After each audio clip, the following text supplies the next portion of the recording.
Welcome back to the High School Sports Page, everybody, brought to you by the Burns Insurance Group. We're going to take a look at the 4A and 3A polls right now, and for 4A, I have no changes this week. Fulton, Marshall County, Greenville, Page, Stone Memorial, they were all impressive with their wins, so that's good enough for me. I'm going to leave them where they are for another week. That makes two of us, Murphy. No change in the Mid-State. Marshall County, Lipscomb Academy, Page, Pearl, Cone, and Springfield all had big wins, and they stay where they were last week. In 3A, CPA had an open date, but still is my number one pick. No reason to put them any lower just yet.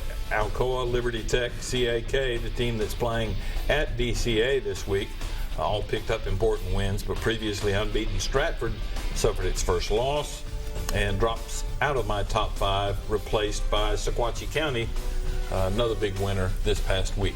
I've got CPA in the Mid-State still number one. Stratford stays at number two in spite of their loss to White House Heritage. Undefeated Sequatchie County stays at number three after an open date. And DeKalb County's Tigers, Murphy, are the new number four following a big win over Smith County last week, who's now and they're now 4-1. And I've got Fairview still at number five following an open date for the Yellow Jackets. And as promised, Scott Blade, the head football coach at Independence High School. Scott, behave yourself tonight. You're on TV, okay? We'll do it.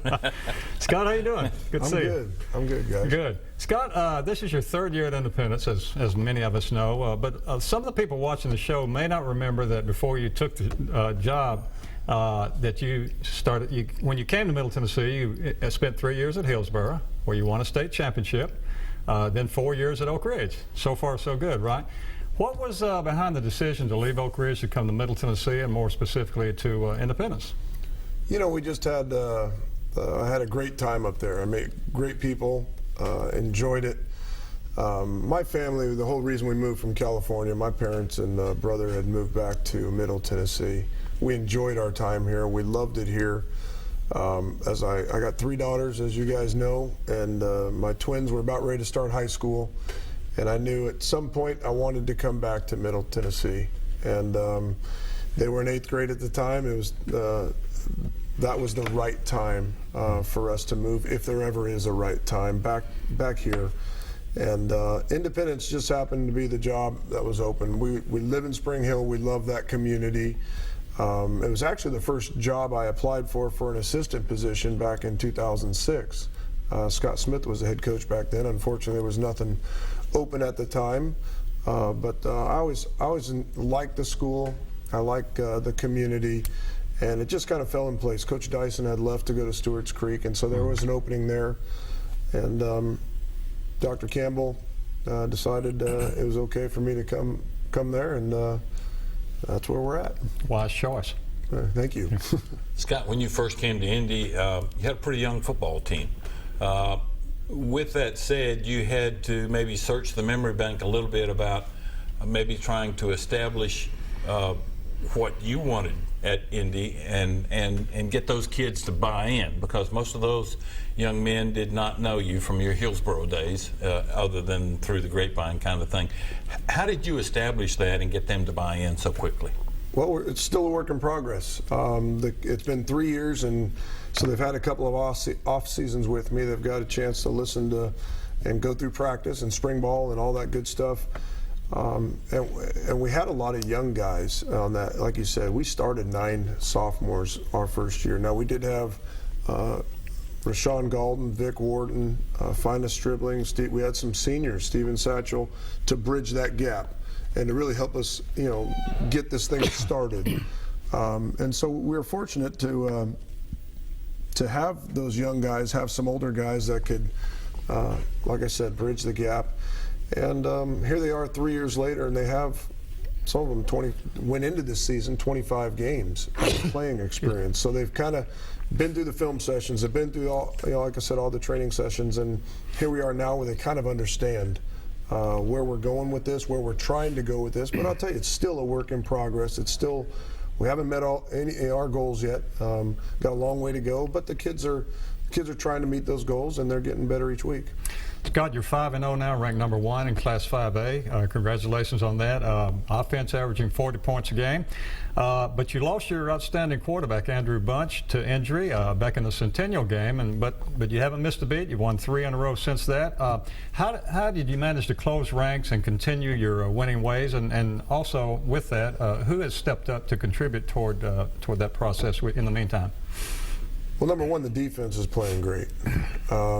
Our defense, our offense gets a lot of the, over the last couple of years, is getting a lot of the headlines, if you will, when things go well. We have put up a lot of points at times. But most of those sophomores we talked about were on the defensive side of the ball. Well, now they're bigger and stronger, and they fully grasp, what it is we're trying to get taught there. And they're playing, lights out.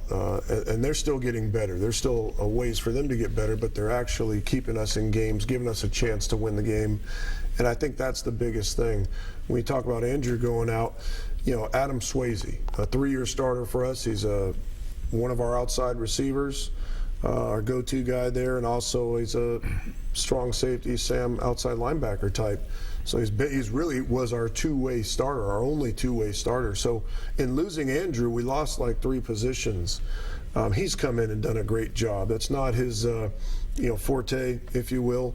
He would rather be catching the ball or tackling somebody on defense, but he is a leader. He's a competitor. He's a upstanding, unbelievable young man, unbelievable.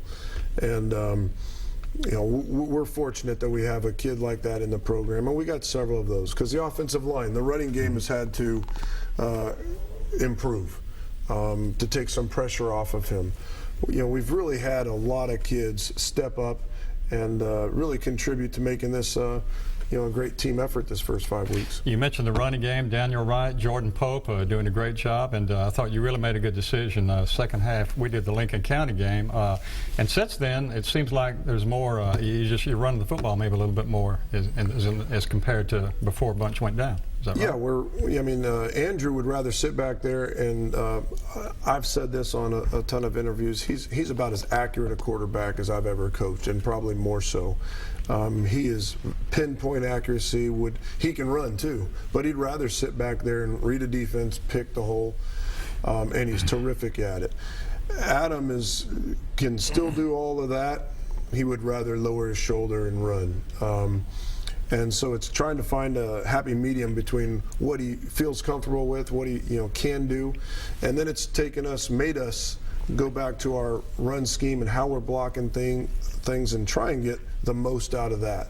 All along, Daniel Wright has been a terrific player for us, all along. And last week was a culmination of the offensive line, really having a great week of practice and preparation. And there were times where he wouldn't touch for 15 yards.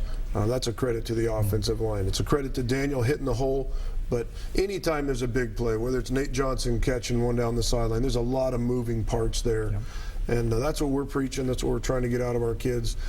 Everybody doing their part to contribute to the whole. Scott, I want to regress maybe 2 or 3 months. Coaches always talk about it's not about me, it's not about I, it's the team concept, and they being coaches go to great lengths to get that point across to their players. But I think you went to the top of the mountain and brought some retired Navy SEALs in for the entire day. I thought it was incredible, and you asked me to come over, and I was blown out of the water. That day was just so amazing. I would assume the kids are still talking about that. Yeah, we had 2 Navy SEAL guys come out and do a full program. Stonewall Solutions is the program they run, and they came out and they did started with a classroom. We went into the IPAC for us, and they did video, they did a presentation, kids took notes, and that took about an hour, then another 4 or 5 hours on the field. And I think you caught the first couple there, and it was hot. It was humid, it was extremely hot.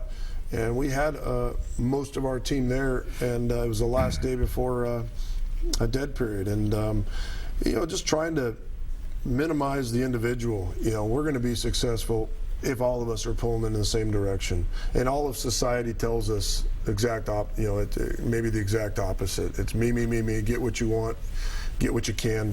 And so we're trying to fight that. and I think it paid dividends for us. We hope it continues to pay dividends for us. Probably going to be one of those deals 30 years from now. They'll still talk about that day that those Navy SEALs came to Independence High School. Yeah, I hope so.